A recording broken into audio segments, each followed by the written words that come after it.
Welcome back to another Unscrewed Mind podcast highlight. In this episode, Rusty and I continue our conversation on meditation, and I share a few of the physical benefits of meditation practice. If you have not listened to that podcast episode yet, as always, I have a link to it in the description below. So if you have some time and you're interested, go ahead and check that out. In this highlight, Rusty talks about how meditation can help you realize that you are the observer of your thoughts and not the thoughts themselves. Noticing your self-talk is one of the signs that will happen or that will pop up when you start to move closer to your higher self. And so that got me thinking, what are some other signs that you are moving closer to your higher self? Let me ask you a question. Are you seeing a lot of repeating numbers lately? If so, these could be messages from your higher self. Seeing the number 11 could represent a new beginning, where seeing the number 55 could mean that there is a significant life change on the horizon. Numbers send very powerful messages, so make sure you're on the lookout for those. Another sign that you are moving closer to your higher self is a desire to meditate more often. For me, meditation has helped me learn a lot about myself, and I know for a fact that it's moved me closer to my higher self. I go back to it often so I can hang on and feel that connection to something larger than me. So don't be surprised if this is something that happens to you. As you move closer to your higher self, you're going to start to realize that you are more powerful and more capable than you thought you were. As you shed and move past these limiting beliefs, you're going to gain a new lease on life. And this new outlook is going to open new doors for you. For me, it resulted in me moving to a new city, starting a podcast, developing a YouTube channel, all things that I never would have thought that I'd be doing in the year 2020, 2021, and beyond. So as you move closer to your higher self, do not hesitate to embrace new passions and hobbies as they come about, because these could be messages and a revealing of what your true life path is. And finally, moving closer to your higher self is going to result in a more loving and compassionate life experience. As you remove negativity from your life, like self-defeating thoughts, toxic relationships, you're going to raise your vibration. As you move away from low frequency feelings like anger, doubt, fear, and move towards high frequency feelings like confidence, love, gratitude, you're going to raise your vibration, and that is going to be the message that you're sending out into the universe. And so the universe and your higher self is going to give you more of that feeling and more of that vibration to enjoy. I know I experienced this yesterday out of nowhere as I'm driving home from the gym, and I'm stuck in bumper to bumper traffic and things are moving really slow. And I just felt this intense love and gratitude in the moment for who I am, the life I live, the friends and family that I love that are in my life. And, before this spiritual journey I'm on, I would have just been frustrated with how I'm stuck in traffic and how nobody's moving. But instead, I just felt this intense love and joy that probably wasn't there before. And that's how I know that I'm moving in the right direction. As always, thanks for watching this YouTube video. Make sure you hit the like button, subscribe, and turn on notifications so that you're the first one that knows when new content drops. And in the comments below, tell me how your higher self is communicating with you. And I'll see you on the next video.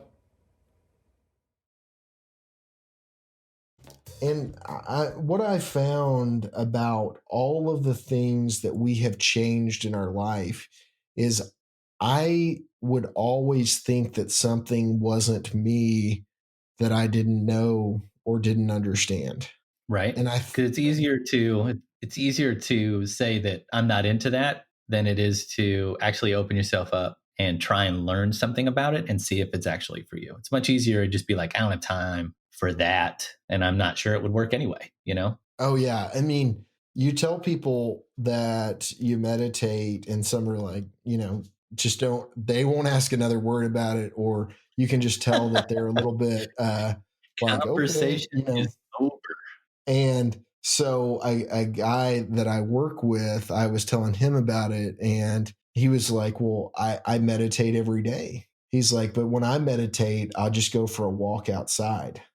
Mhm.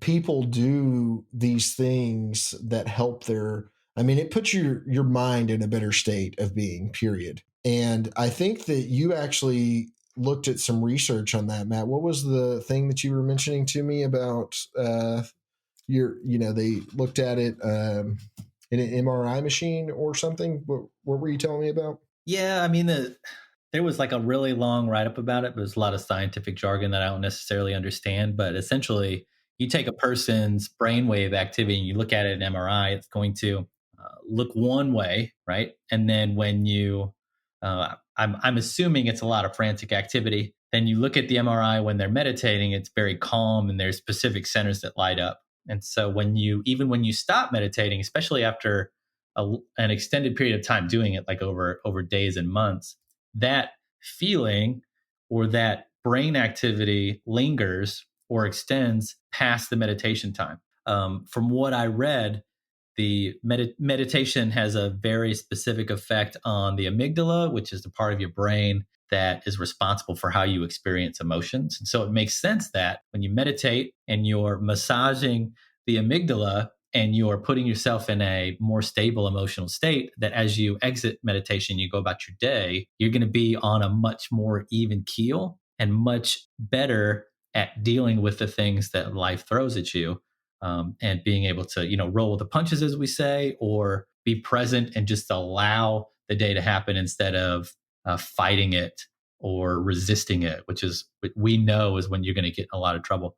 And then just another thing that meditation does, which we all need to think about, is it is responsible for, I mean, it releases some dopamine, and that dopamine instantly affects your ability to concentrate and your ability to focus on tasks at hand. I know that I feel so much better when I'm meditating, and afterwards, I feel like I'm able to focus, and then I'm able to concentrate on what I'm doing. And so, I've definitely noticed that effect.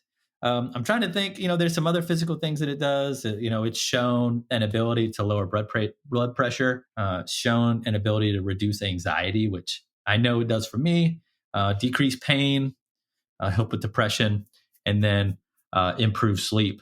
But I can't meditate right before I sleep because I feel like I'm more energized and I want to do something else besides sleep when I'm done. Yeah. That's one thing too, is if I meditate right before bed, it's like a intense energy that keeps me up for hours. And I still do it sometimes because I don't, it's a bad idea. I don't know why I do it, but I feel like after a long day that maybe I want that connection sometimes, so I do it at the wrong time sometimes. But every day, I would say I've probably only missed in the last 100 days. I've probably only missed like 3 or 4 days out of that Hmm. because it's just something that's become a routine in my life, just like drinking coffee. It's just something that I think gets you outside of yourself and lets you start seeing that the thoughts that you're having are not necessarily you, but they're part of your paradigm. So you can start identifying the thoughts when you're in this that's the thing that I think that it helps the most with, is the identification of thoughts, because when you're in the meditative state, you'll start seeing these thoughts fire, and you're sitting there going, I'm trying to not have thoughts. So what is going on? Like if you're Hmm. trying to stop thoughts and thoughts keep firing, then that means that you're an observer of thoughts and not the thought itself. And that's like a little bit difficult to wrap your mind around in the beginning, because you're going to be able to start noticing thoughts that are things that you're being triggered to do, or reactions that you're being triggered to have, that are not what you actually would like to do Hmm. because it's a program. You're reacting to the program.